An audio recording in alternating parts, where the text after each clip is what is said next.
Welcome back to Talking with Our Traders, a Caesar Sportsbook original series, the podcast that takes you inside the mind of the sportsbook with our very own Caesar Sportsbook traders. I'm your host, Cindi Edwards, and with me today and all season long, Craig Mucklow, Vice President of Trading here at Caesar Sportsbook. Hello there. And Joey Fiesel, Head of Football here at Caesars. Hello.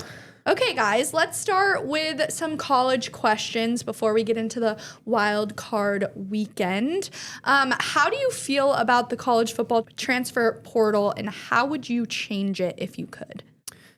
I don't love it. I mean, I understand, and this is America, and you should be able to have a market for everything where this team's going to pay me more, so therefore this team's going to value me more, so I can move out. But it does get a little chaotic and does make my job a little difficult. So for selfish reasons, here's how I would change it. I would limit the transfer windows to one transfer cycle, not one in January, and then you go to spring football. I'm like, oh, I don't like this coach. Or I don't think they're going to utilize me, and then you be able to transfer out. I'd give you one-time transfer eligibility where you don't have to sit out. So if you want to, you can't transfer every year go to 3 different teams. You get the first times for free. The second time you have to sit on the bench and wait it out if you want to transfer again. I'd make probably academically, this is college. It's supposed to be the sacency of it is that you're going to get an education. And I think that's out the window with this. And it's more just, I didn't come to school to play school. I came to play football. I think there is some importance to that. And there should be more academic requirements before you can transfer out. Maybe even some roster protection, right? So maybe a team can say, okay, these players are untouchable. You have to stay here. Your top paid ones. If Texas Tech wants to pay all these top guys, like, okay, we should be able to protect certain players from being able to go out again.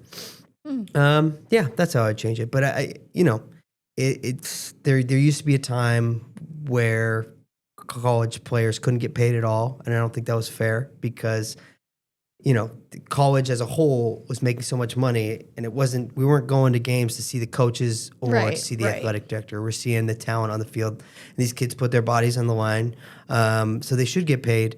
But I think it's just kind of a free-for-all right now, and it'll probably hone in eventually. But it's the way it is right now. It's the life. So let me get this right. They get paid and they get a free scholarship. Yeah. Okay. My New Year's resolution is to be more positive. Okay. Okay. Let's see how far we can get. Okay. I'm all for the kids making money. They have every right to transfer, but I would make the following changes. The transfer window and the coaching window of hires needs to be at the end of the season. Can't be during the season. Can't be during the college football playoffs. Just makes a mockery of the whole playoffs. And it detracts from the importance of the next 3 games. Right. Players, like Joey said, must meet certain grade criteria to transfer. Otherwise, why have college football? Like create a G League like NBA or something, and let everybody, and then let deserving people take a classroom spot. Ban the taking my hat recruitment reveal. That You needs don't like to the videos? go. I mean, LeBron did it. Of all the people that could do it, is LeBron, but even he now publicly says he regrets doing it, and it just looks stupid. It's just for social media likes. It's like the 7 fake outs is a little too much. It's like you only get one. Nobody cares. I don't care who you are. You're a high school kid. Yeah. If you publicly commit to a school, you cannot change your mind the next day. Oh, I picked my hat. Oh, hang on, the weather changed. No, I'm going to pick this. No, you should be banned from playing a year if you change your mind. And if you sign a contract, which happened yesterday or the day before with Washington quarterback, you've signed a contract, honor it. Be a grown-up, be a man. You've signed a contract, play a year, and then move on. Yeah, rule of life. Yes, rule of life. All right. Moving on. Was that positive enough? Yeah, I mean, I'd agree with you guys. It's a correct positive. Yeah. Josh Hoover has committed to Indiana. What can you say about Indiana's dominance, both in the college football playoffs as well as the transfer portal? Look, good on this school for just not only not resting on the, wow, we got this far. They're not sitting there cheering like, oh, I can't believe we're in the semifinals. No, they're like, what are we going to do in the next year? How are we going to continue to build on this? How are we going to be the next Alabama? And good on them. Good on Kurt Cignetti. After just a brilliant year, right? Absolutely dominant of Alabama, which Craig, of course, loved to see. We get to see if they can be dominant against Oregon tomorrow.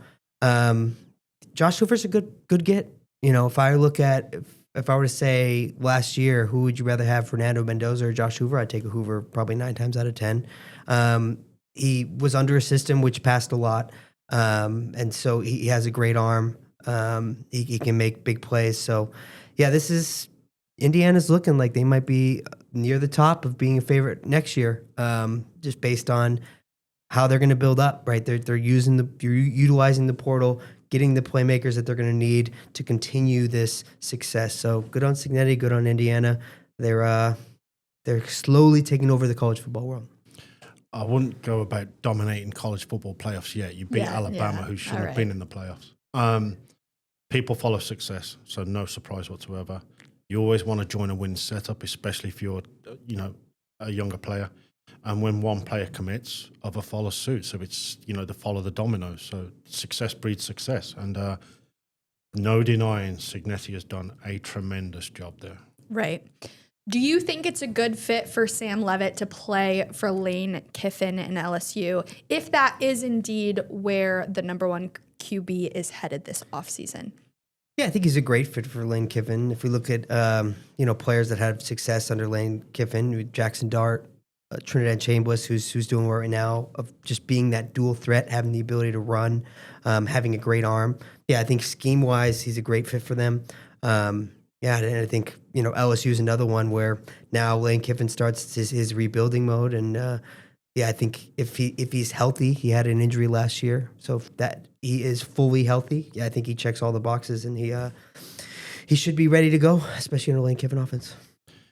Yeah, Joey's right. It's hard to say for me, too many unknowns, especially with the injuries. But, we praised all these marquee quarterbacks last year, and that didn't exactly work out. Yeah, look at that. Arch Manning's gone back to college because he probably wouldn't have been drafted top 10. The quarterback pulls this week this year, so it just had that level of uncertainty. Right. Okay, well, the Las Vegas Raiders have clinched the number one pick in the NFL draft and will likely select Fernando Mendoza as their new quarterback. How would you grade that matchup? Mendoza has kind of all the boxes, right? He's a big boy, 6'5", 225. Brings a good size. If you look at what the Raiders have offensively, you got Ashton Genty, didn't have the greatest year. You have Brock Bowers, probably the best tight end right now in the NFL, if he can stay healthy. You got Tom Brady, who's probably going to be pulling the strings and going to find a good scheme fit. So I don't hate it. I mean, it is going to be a rookie quarterback. It's going to take some time, right? And the Raiders have a lot of problems to kind of figure out. So I don't see him coming out and pulling a CJ Stroud or pulling a Jaden Daniels. I don't think he's going to be at that level, but I think he has the upside and the potential of being a good quarterback in the NFL. I went good, bad, and ugly. Good, great for Mendoza's bank account. Bad, tough for Mendoza's body because the Raiders don't have an offensive line. It's terrible. Right. He doesn't scream to me the next Andrew Luck or the next Peyton Manning, nailed on number one pick. And the ugly, the Raiders have got far too many issues. So if I was the Raiders, trade down, let somebody else take the risk on the number one pick, build draft stock, fill as many holes as possible. They've got a lot of work to be done, and they still need a coach. Right. Do you believe how the NFL draft order ended up will affect Dante Moore's decision whether or not to return to Oregon next year? I don't think a lot of these players think that way. The dream is to be in the NFL. I mean, does it look good if it's on the Jets? Probably not. I mean, the outlook is usually bad for quarterbacks who play for the Jets. But I think outside of the Mannings are the only drama queens that did that, right? Well, I'm not going to play for whatever because they're trying to build up. But look, Oregon quarterbacks have fared well so far in the NFL. But look at Bo Nix, Dylan Gabriel didn't play horrifically. Justin Herbert, Oregon quarterbacks seem to fit well in the NFL. So I don't think it's really going to be a decision that he's going to take. If this, you can take the risk and then you go next year and let's say you get injured or let's say you get hurt, then you're not going to be worried about. I mean, who's to say the Jets wouldn't also have that pick next year. Yeah. Who's to say they wouldn't have the pick next year? And who's to say that, you want to strike when the iron's hot, right? Lane Kiffin wants to take the LSU at your peak because you never know if that next year is going to be your peak.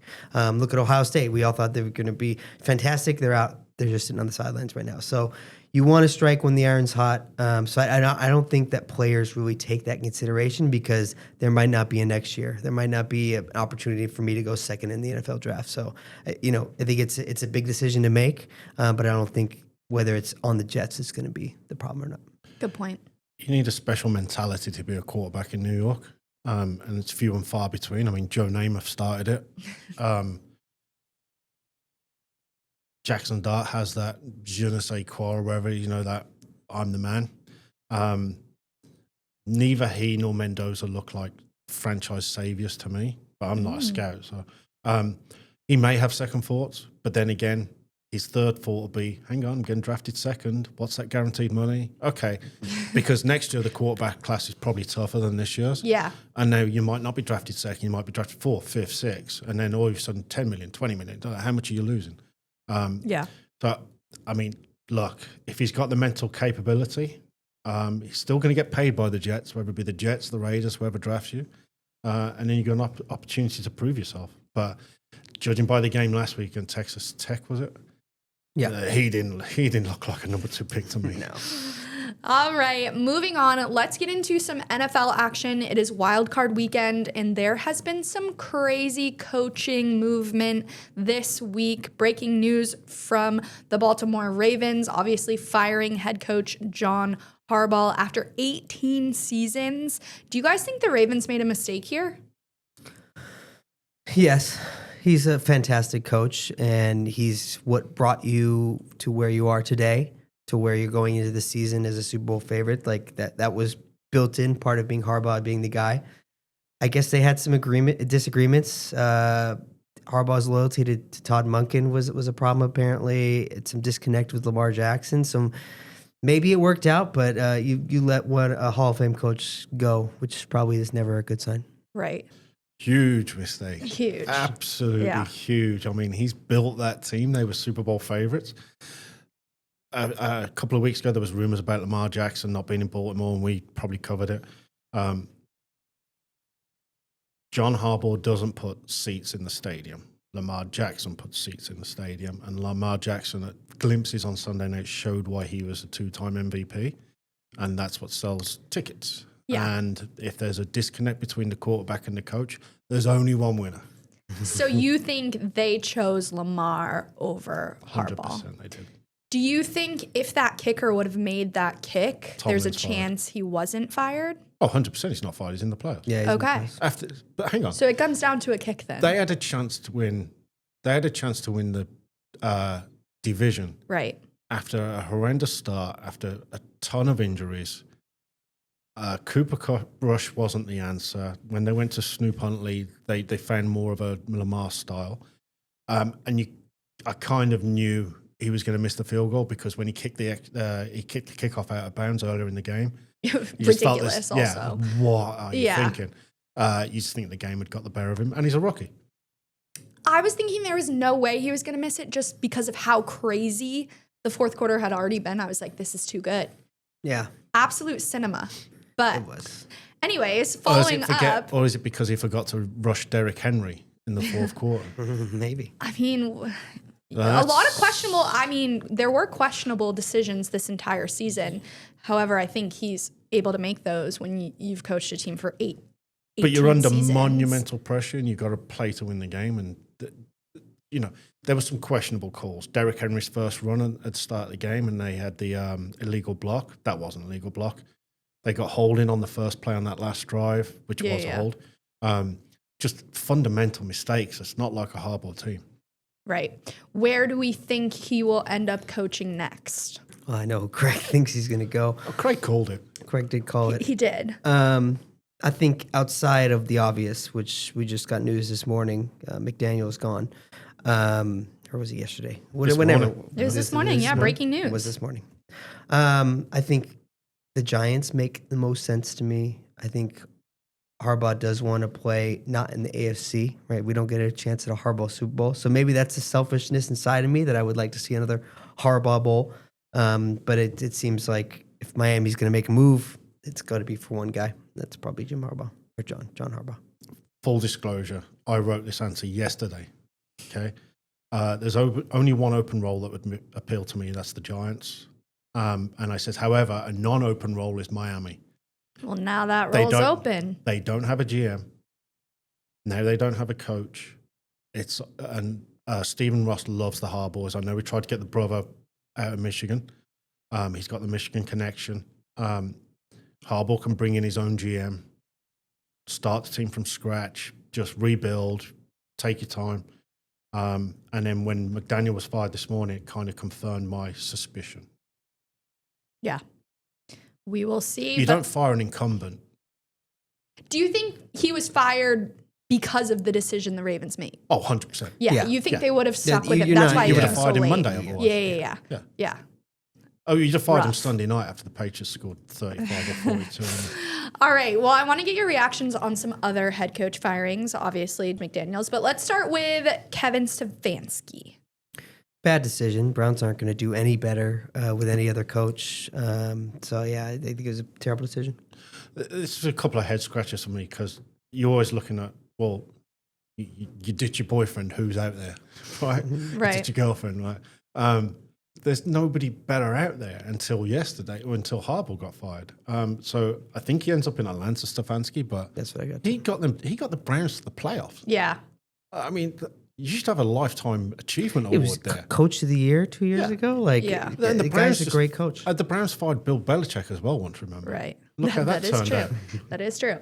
So maybe it's a good thing for Stefanski. Pete Carroll. It's a good decision. I think he's going to hang up the towel. Yeah. Yeah, He I needs think to retire. he needs to retire. He needs to be on a beach somewhere.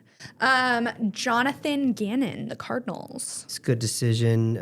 Just really, the Cardinals have been flat. Usually, year after year, if you look at the end of the season data, it's like, wow, the Cardinals should have won more games. Not this year. They looked, they were riddled with injuries. You got Kyler leaving. It's rebuild mode, and Jonathan Gannon's not the guy. Yeah, it was the right move. I don't think he ends up anywhere for the time being. Raheem Morris and the Falcons. They also fired the GM there. It's the Correct. GM's fault entirely. I can remember 2 drafts ago.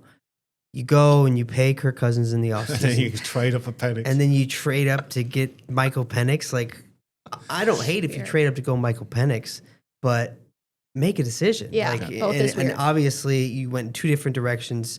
But no, Raheem Morris will end up as the DC for the Rams once Shula gets a job, one of these jobs. Not bad argument. The writing was on the wall for the GM and the coach when they brought in that third party external analyst. Yeah. Always. All right. Final thoughts on Mike McDaniels getting fired from the Dolphins this morning. Look, he just handed probably the 49ers another Super Bowl. He's going to return back to the 49ers and just uplift that team. I was looking into next year and seeing whose schedule is going to be easy, and it's the 49ers yet again who are going to have that advantage next year. Look, I don't blame you if you're going to go after Harbaugh and this is your one chance to get a Hall of Fame coach. I don't blame you, but I don't think the problems were I think still McDaniel is one of the best offensive minds.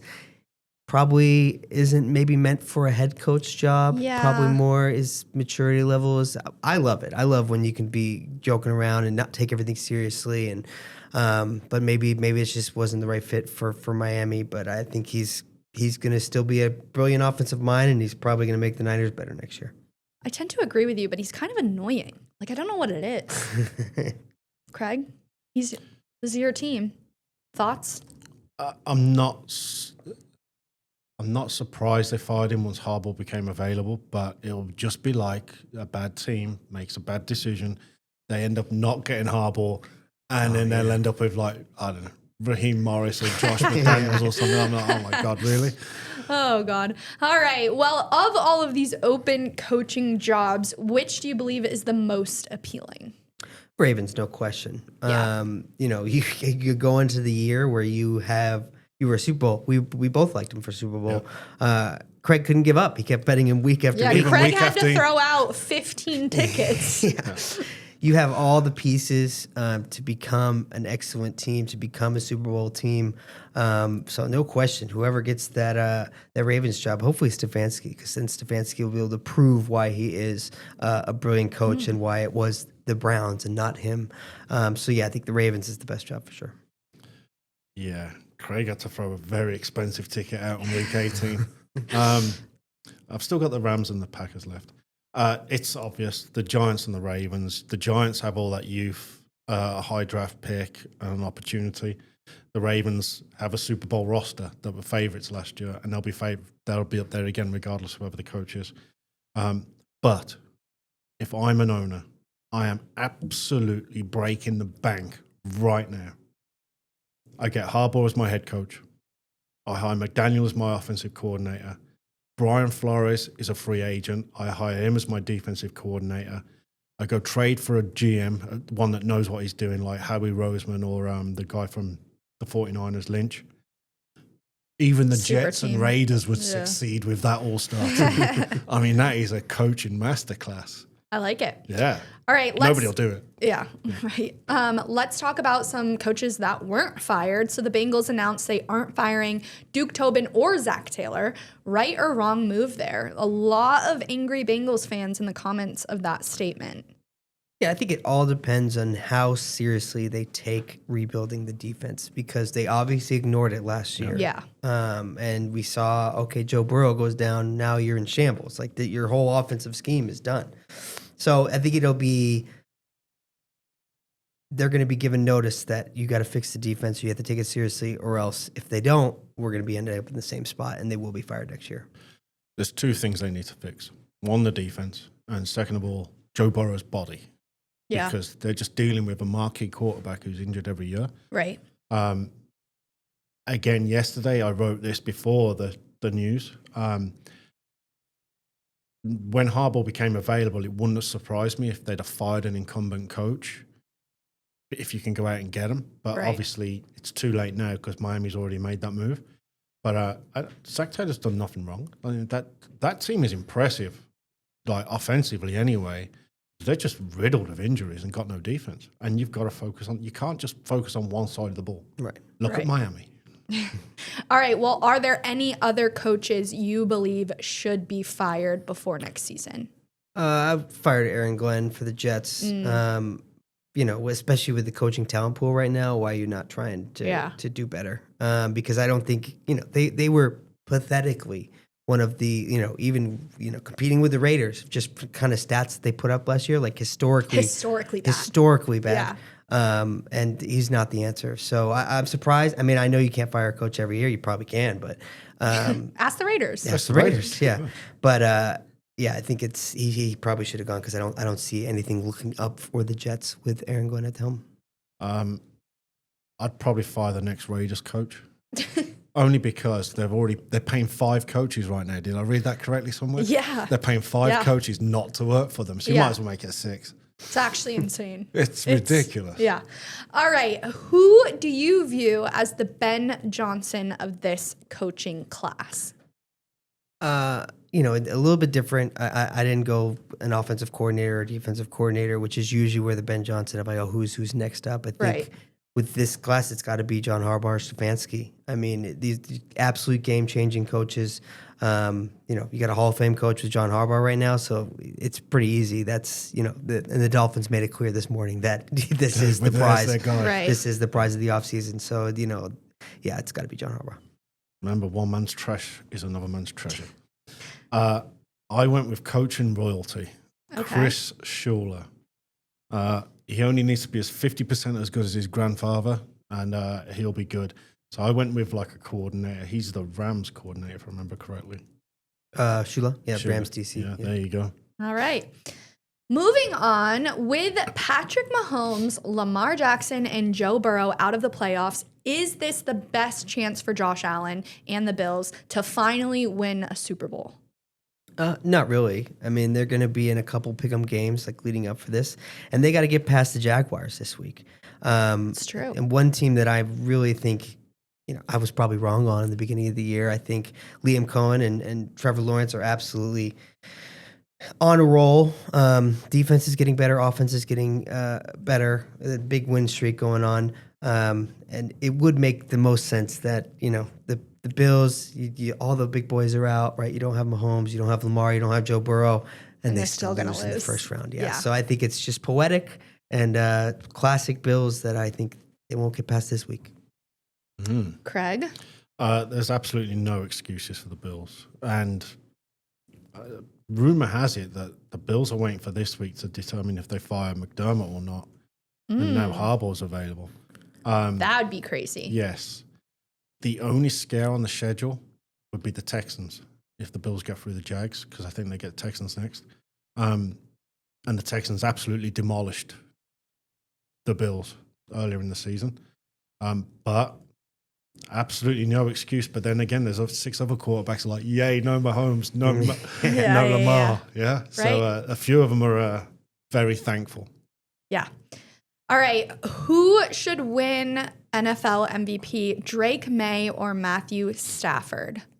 It's very clear Stafford should win it. Led the NFL 4,707 passing yards, 46 touchdowns, just 8 interceptions.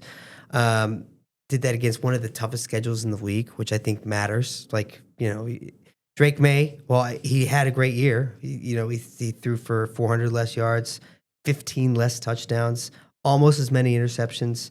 He had a good completions percentage. Well, congratulations. You get the completion percentage award. And a good passer rating. Everybody knows that that's an indicator as a great quarterback. But if we look at, Stafford is in his 17th season and is having one of his best seasons.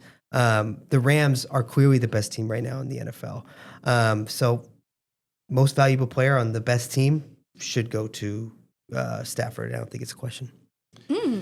Craig? Oh, boy. Okay, I'm only going to focus on the positives. All right. Okay, Matthew Stafford led the league in passing, touchdowns, led the number 1 offense, played after missing the whole of camp, and we thought he was going to have back surgery. Yeah. Managed to still carry the weight of one of my tickets that are remaining on the Super Bowl. They would be the number 1 seed if it wasn't for the refs who couldn't decide what a 2-point conversion is. The same crew that called the Panthers Bucks, and then all of a sudden, the whistle's dead. They also had the second hardest schedule in the league.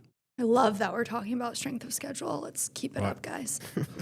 Drake May, the New York Giants only won 3 games all year. 2 of them were against winning teams. How many did the Pats get? 1. Drake May played against the Dolphins and the Jets 4 times. The Patriots have had the easiest schedule in the last 25 years. And the Patriots lost to the Raiders. It's a no-brainer. It's Matthew Stafford. I love that you mentioned this because I obviously disagree with you guys here. I think Matthew Stafford will win. Do I think he deserves to win? Absolutely not. Josh Allen had the 29th ranked strength of schedule in 2024 when he won. Patrick Mahomes had the 28th in 22. Not 32nd in the last 25 years. I'm saying strength of schedule has never mattered. It only matters this year. Shout out to our boy Lamar, though. He did win it with the 7th ranked strength of schedule. He's legit. But yeah, that stat doesn't matter to me. I love that we didn't mention rushing yards. Matthew Stafford's 1 rushing yard versus Drake May's 450 and 4 touchdowns. Oh, I guess you're right. I, too, could throw a 3-yard pass to Puka Nacua and watch him run 85 yards down the sideline. First of all, it's Devontae Adams that gets the either 3-yard one, pass. right. So either one, I, too, could do that, and I get it. I do believe not all touchdowns are created equal, and Matthew Stafford is really going to win this with 14 one-yard touchdowns. That's accuracy. Guys, come on. Come on. Come on. The Patriots had the in the last 25 years, the Patriots have had the 800th easiest schedule. Number 1. They don't make the schedule. I'm just saying strength of schedule. This could be a made up number, by the way. I've never even heard of strength of schedule and before. as much as I hear your points. You hear them. I hear them. I mean, they don't register. Do you but agree? I'm Maybe. Listening. Yeah. No, I don't agree. But there's also going to be just a bias towards this is Matthew Stafford's 17th season, and sometimes it is an old boys club. Sometimes it is, you deserve it after, what you've contributed to the game. So that I think is, when I was looking at last week and we were kind of lower on Stafford for that reason was because the voters they're gonna lean towards Stafford. Because Drake May, what have you what have you proven yet? This is your second season. To Craig's point, that is all the talk is, well, they haven't played anybody good. It's a fickle award. I've got 2 more stats for you. Okay. Right. Okay, go for it. Mitchell Trubisky absolutely wiped out the Jets last week, right? And that just proves that 2 of those games that Drake May played were nonsensical. However, and this is the only thing I'm going to give you, right? In common opponents, Stafford and May had the better record. Yeah, 2-0, right? Or More than that. Yeah. That was like 6-0 versus 4-2 or something. So The answer's still Stafford. I'm just saying, you take Drake May off the Patriots, they won 0 games. You take Matthew Stafford off the Rams, they're still a playoff team. They have the best 2 wide receivers in the entire league. Who has to throw the ball? Case closed. Yeah, Yeah, but- I could too throw a 1-yard pass and get a touchdown. I think you could too. I think we got to bring a film crew. We're We gonna, gotta see the, we're gonna have to get. Okay, We're gonna have to let get me 7 end it. traders to Let line me up in front of end you it. so you can see over them first. Let me end it with this. I completely agree with you, Joey. Matthew Stafford will win because his name is Matthew Stafford. And You don't win on name. Yes, you do. That's why Josh Allen won last year. to be fair, I think Lamar should have won last year. Yeah, I should. agree. But anyways, I've made my points. I can rest my case. I feel confident in my beliefs. Moving on. Are the Broncos the worst 1 seed in recent memory? Yeah, they're definitely in the conversation because if you look at, how they got there, right? Several narrow wins, several one-score wins. This is something we saw with the Chiefs last year, where they were not as good as they were on paper because they won weird ways. And so, they got the top spot. I think they're still on both sides of the ball shaky. I don't think their defense is as good as we thought they were going to be going into the season. So, yeah, they're in the conversation as the worst in recent memory. But it has just been a weird year for the NFL overall. So it makes sense that they're the number 1 seed. I had 2. So the answer's no. The 2011 Packers went 15-1, and they got beat in the divisional round by Eli Manning and his 9-7 Giants in Lambeau.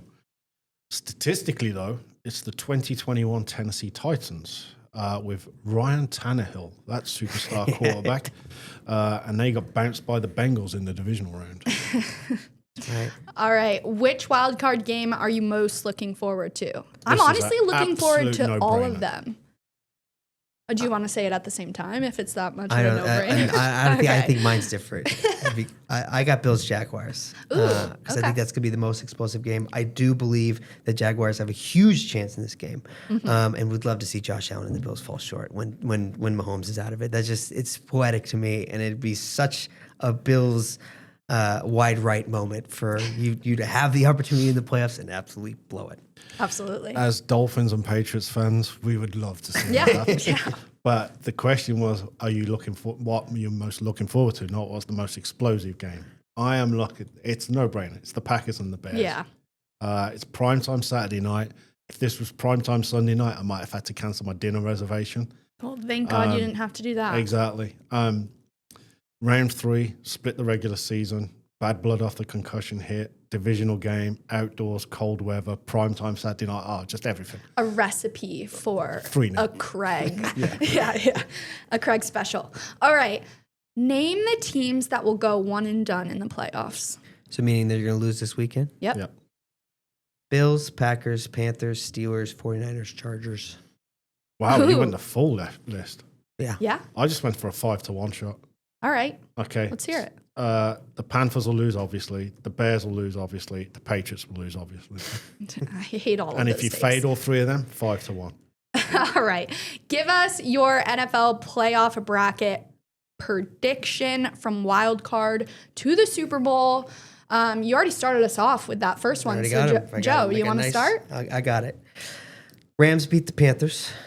Bears beat the Packers. Eagles beat the 49ers. Jags beat the Bills. Patriots beat the Chargers. Texans beat the Steelers. Okay, divisional round. Rams beat the Seahawks, get the revenge. Bears beat the Eagles, because why not? Have you seen the Bears play? I've seen the Bears play. Okay. Have you seen the Eagles play? Yeah, it's true. The Eagles also have plenty of times where they're not going to get it done. Texans beat the Broncos, right? Fake 1 seed. Jaguars beat the Patriots. Sorry, Cindi. You made it. You won a game. I do get a public apology if they win a game, by the way. You guys did. I'll you give did say that. I'll give a public apology. That's fine. NFC Championship, Rams beat the Bears. That'll be the Feasel Brother Bowl because my brother's a Bears fan. So maybe there's also me wanting that to happen. Love that. Texans beat the Jaguars. And your Super Bowl champion Rams beat the Texans in the Super Bowl. Damn. Interesting. Craig. Okay. Do you got a different outcome here? Yeah, of course. Mine's correct. Texans, Bills, and Chargers all advance. Okay. The Rams, Eagles, and Packers all advance. Divisional round, I've got the Chargers and the Bills going through. NFC divisional round, I've got the Packers and the Rams. That's great because at least I've got one ticket in the Super Bowl. Because ideally I'd have the Ravens versus either the Rams or Packers, but that's not happening. The conference finals, I've got the Bills and the Packers that'll meet in the Super Bowl. And I've got the Packers for two reasons. A, because I picked them at the start of the year. Yeah. And second of all, it's the Bills. That would be the worst Bills ending. Yeah, Get there, you finally get there. The fifth loss. Yeah. All right. Which team is our biggest liability to win the Super Bowl, knowing that this season is just so weird? San Francisco 49ers, not a surprise. We were low on them all year. Yeah. And they had another one where we predicted they'd have a very simple schedule. And it worked out in their favor because even at the beginning of the year, they were just riddled with injuries on the defense. You know, like there was all those jokes going around. We were still low on them then. But we have a big fan base in California that comes to Nevada and plays at Caesars properties. So there's no stopping the 49ers faithful from coming in and them being at pretty decent odds all year long. They've racked up the biggest liability. So hopefully the Eagles shut that down this week. Yeah, the 49ers obviously will have to send a Fort Knox truck up to Northern Tahoe to pay that out. Steelers also is a big loser. Big one for the customers. Well, lucky for you, I don't think they'll make it. Well, I'm not going to say a word. Who are we cheering on? We're cheering on the Jags, the Texans, and the Chargers. All right. Let's move on to our wildcard game previews. We're going to go through each game, starting with Rams, Panthers. These teams met in Week 13, and Carolina won by a field goal. Can they do it again as 10.5-point underdogs? We know they like that spot. They like to be the underdog. They do like to be the underdog. They don't like to be a favorite. Totals 46.5. Again, line is Rams minus 10.5. Joey, this is your team. This is my team. What should we expect? I expect the Rams to get it done, but I don't expect it to be a blowout. If there's one thing that the Panthers have done well, is they've kept it close. They've kept their defense in check to be able to be competitive. Bryce Young is slowly getting better. I don't think he's at the spot where he needs to be.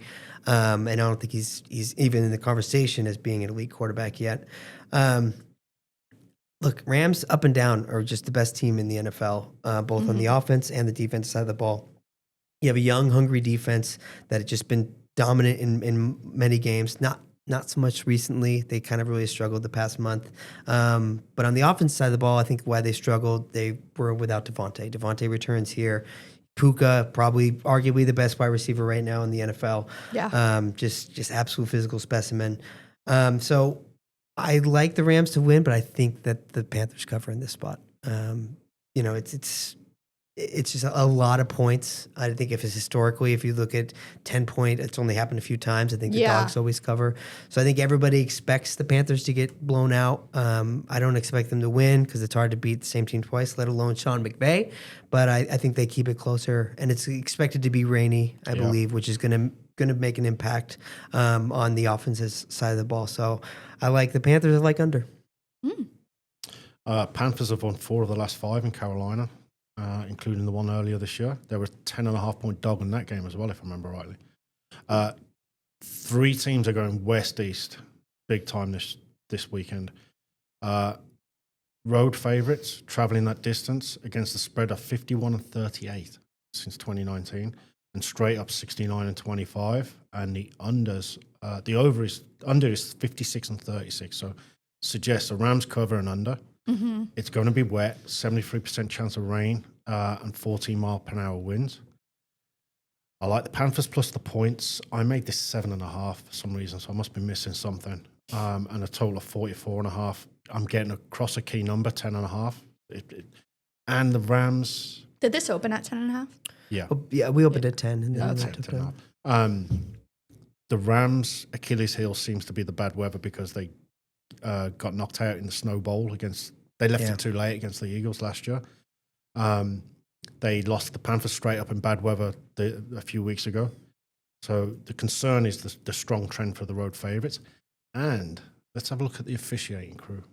Clete Blakeman's crew has the game. The last 2 years, they are 17-14 against the spread for favourites, 15-16 over or under, and 44.8 points per game. Interesting. All right, moving on. We have Packers, Bears. This could be the game of the week. Not if you ask Joey, but if you ask Craig. And it might be the toughest game to pick. We've already seen them play 2 times in the last month, with each game being decided by a single score in favor of the home team. What do you think this game will come down to? Line is Bears -1.5, totals 45. It's Packers -1.5 now. Ooh. Yeah. Okay. That changed. It did. It did change. It's going to be a great, game. This is the NFC North. One team can advance. The other team has to go home. Bears obviously want to build upon. You got your Ben Johnson. You're hopefully that Caleb is able to kind of push this forward. But this is not going to be a Caleb type game if it's expected to be very cold, snowy, windy.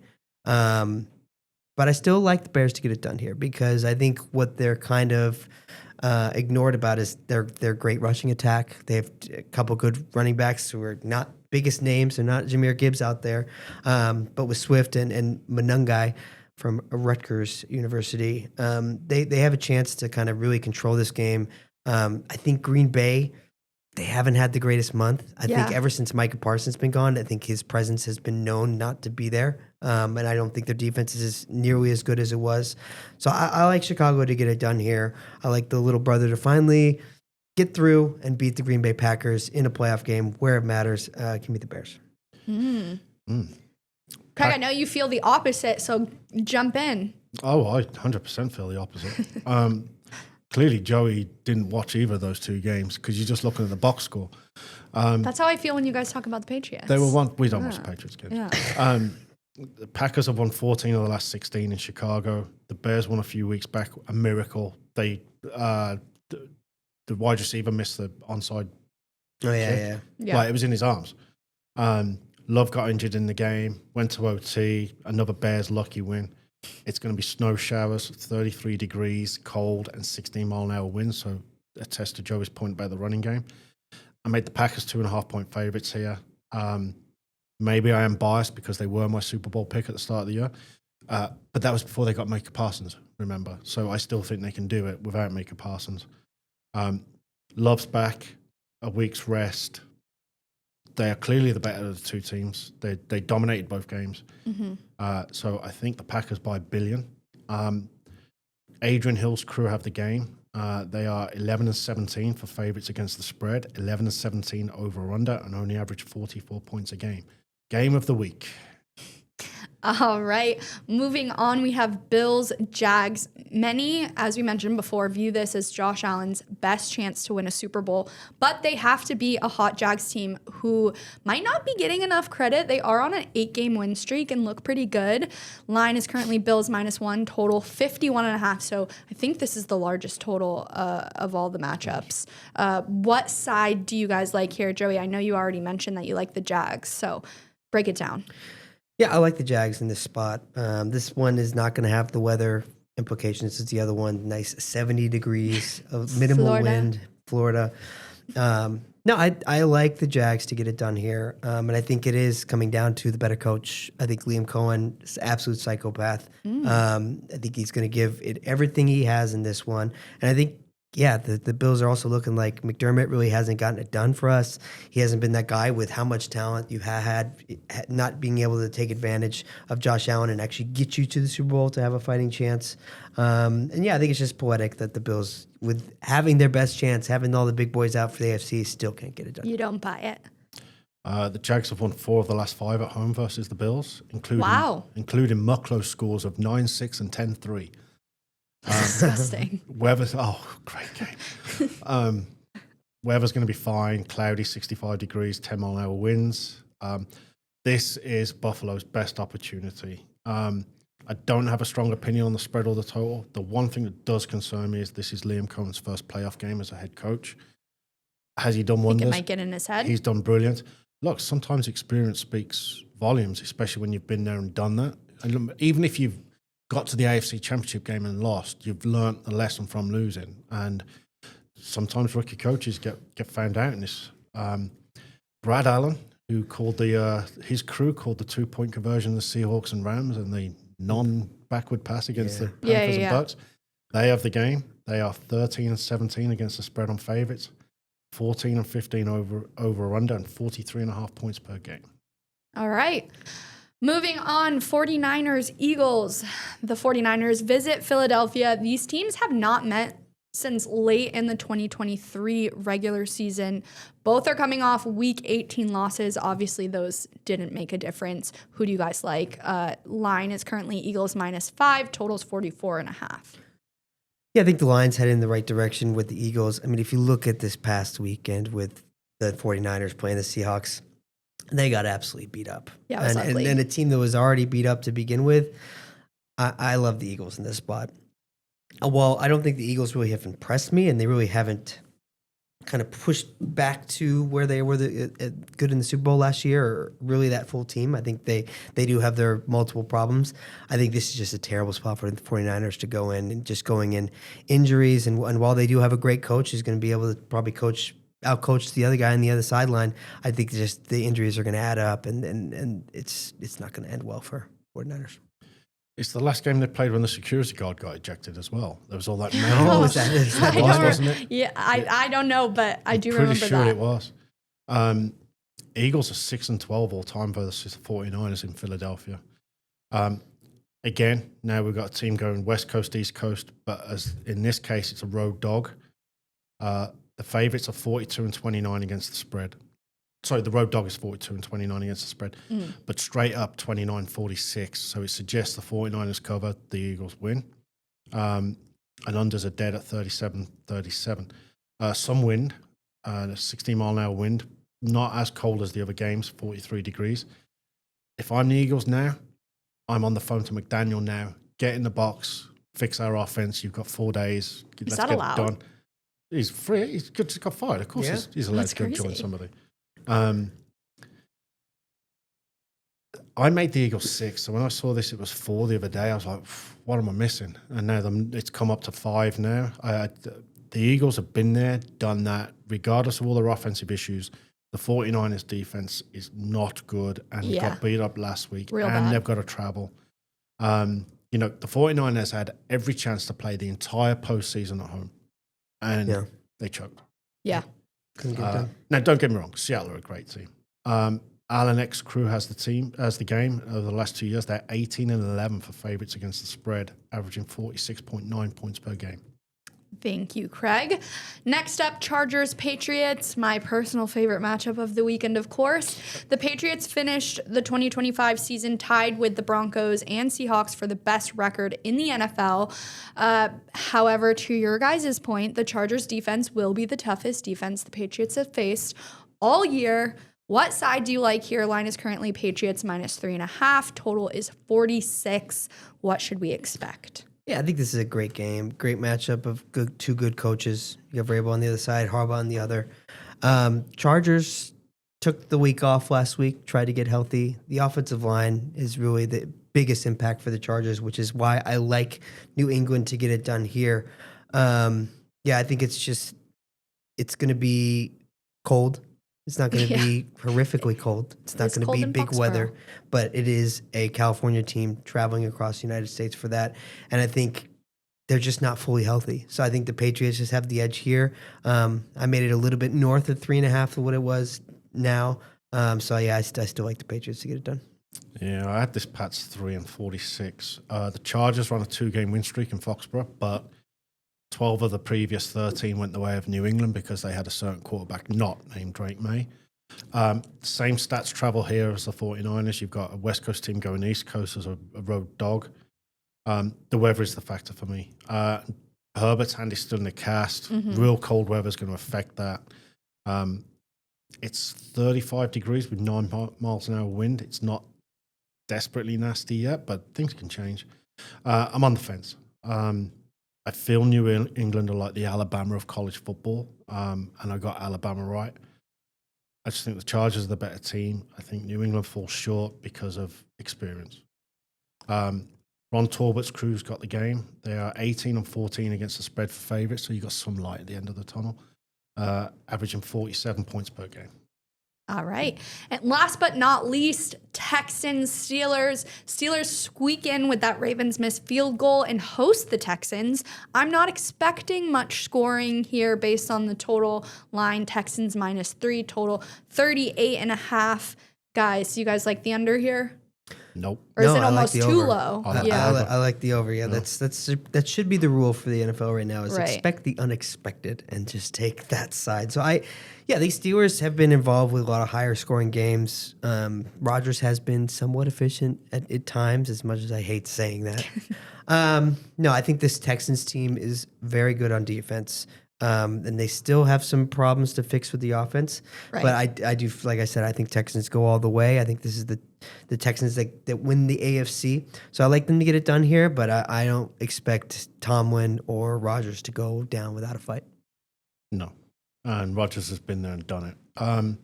The weather, 34 degrees, so it's going to be cold. Nice small wind, 9 miles per hour. The Steelers are 3-1 against the Texans in Pittsburgh.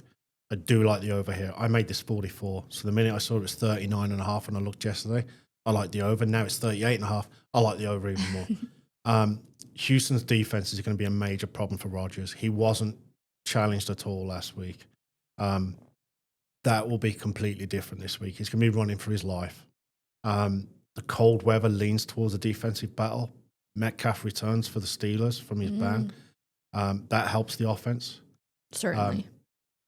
Craig Rolstead crew has the game. 16-15 against the spread favourites. 19-13 over. Another tick in the box for the over. Give me the over. He averages 48 points a game as a team. 10 more points. Thank you. Thank you. All right. Well, that does it for all of our matchups. Let's get into our picks of the week. Favorite NFL game to go over? Steelers Texans over 38.5. Yeah, I agree.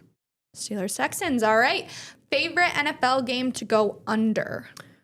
Bears Packers under 45.5. I went Eagles 49ers. All right. Favorite NFL team to cover the spread? I like the Eagles cover the 5. I'm going to take the Texans -3.5 if I remember right. Yeah, I think it's 3. It's 3. Three. Yep. All right. NFL upset of the week. The Jaguars eat the Bills. 1 point dog. There's not much. Well, I Slim mean, there's not. pickings. Yeah. All right. It's playoffs. Mine's not an upset. It's the Chargers. All right. Craig, you mentioned some weather throughout the episode. Any significant weather to be aware of? I reeled it off in every preview. They're all there. All right. But none of it's better. What Craig is saying is rewind if you didn't catch it. Listen to my dulcet tones for a second time. Let's get into our anytime touchdown parlay, 1 pick per person. If you like this back at home, you can tail it on the Caesar Sportsbook app. Craig, do you want to start us off? Yeah, so we picked the wrong side of the two on my two I last know. week because the Texans defense scored and the Vikings didn't. So with that and an honorable mention to the Texans defense scoring on an absolute garbage play at the end, I'm going Texans defense again. I like it. Joey? I'm going to go the most explosive game, the most exciting game, the team I like. Let's go Parker Washington of the Jacksonville Jaguars +195. All right, and I will finish us off. I am going to what I think is the most exciting game of the weekend, and I'm going Christian Watson +170. Craig didn't think I was going to go there. He thought I was going to go with a Patriots player, so let that be known. I'd have lost a fortune on that. All right. Well, let's get into our picks of the week. 2 NFL games. We are skipping college this week as they play tonight. Who would like to start us off? I think you should as the leader, and we saw your tactics last week. All right. I'm going same game. So, Patriots to win, and I'm taking the under in that game. Patriots and under. Okay. Patriots and under. Okay. I'm going to go Panthers plus 10.5. Yeah, I like that. And I'm going to go the over in the Monday night game, over 38.5. All right. I did like the Steelers over, but now Joey likes it. I kind of don't like it. No, do it. I'm going to stick with my two original ones. 49ers Eagles under, wherever that number was. 44.5. Yeah. And the Packers by $1 billion. By They're just by the a best. billion. All right, that's a wrap for this week's episode. If you don't already, please subscribe to Talking with Our Traders wherever you listen to your podcasts. Follow at Caesar Sports on Instagram, Facebook, X, YouTube. Guys, any final words heading into this wild card weekend? The games are going away shortly. You know, this is every game matters from here on out. So enjoy it. And gamble responsibly.